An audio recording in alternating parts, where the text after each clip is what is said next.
It's been 3 days since President Donald Trump took office, and he has come out swinging. On the 2024 campaign trail, he promised to— The only one that was killed was a beautiful young lady named Ashley Babbitt. She was killed, and there was actually somebody else that was killed, also a MAGA person, but people— bring rapid and sweeping change to American government and society if he were reelected. Some of his policies and reforms will take time and congressional legislation to enact. Other moves might be blocked by the courts.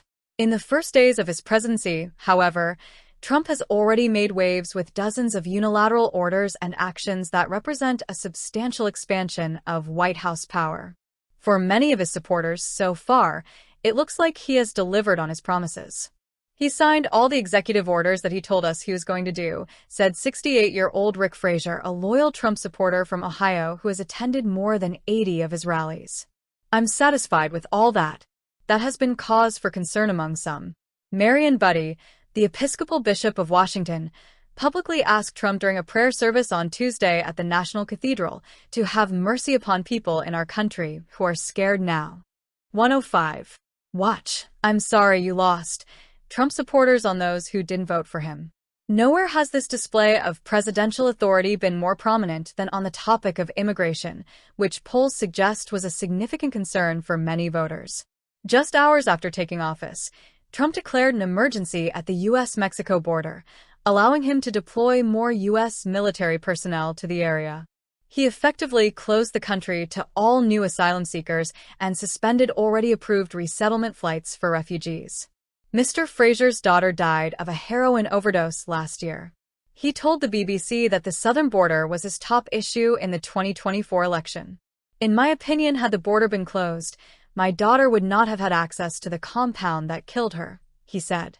Trump has also ordered authorities to stop granting automatic citizenship to the children of undocumented migrants born on American soil, setting up a lengthy legal battle over what had previously been viewed by courts as a constitutional guarantee.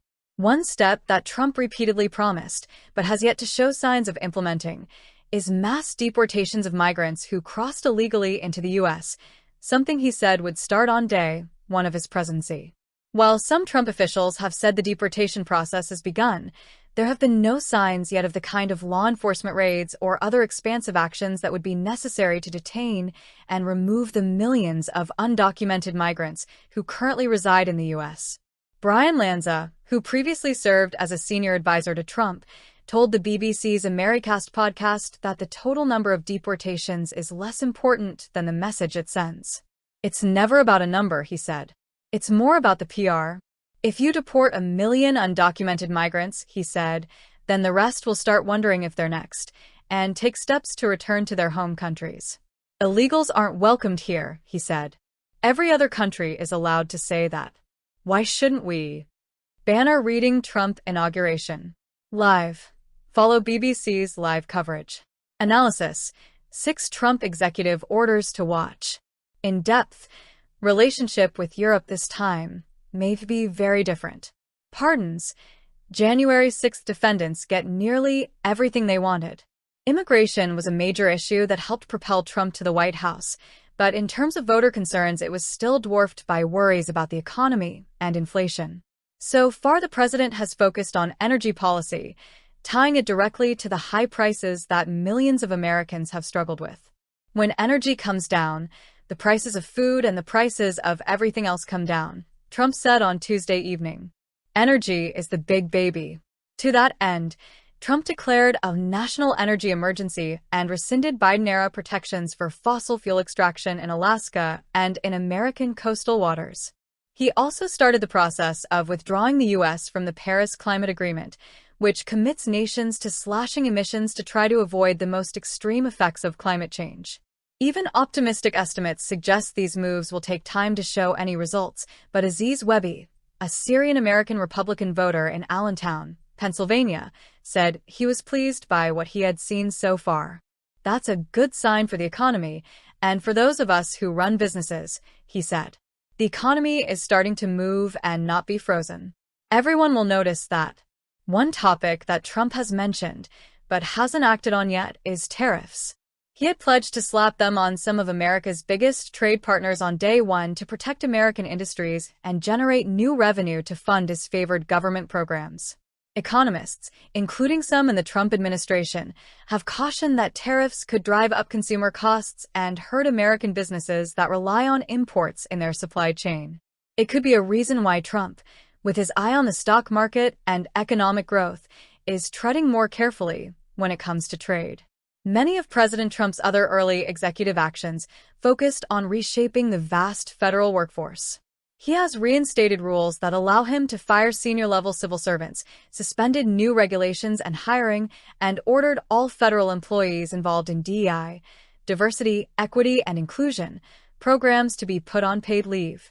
He also renamed the Gulf of Mexico as the Gulf of America and instructed the U.S. government to only recognize two sexes, male and female, in all official documents and forms.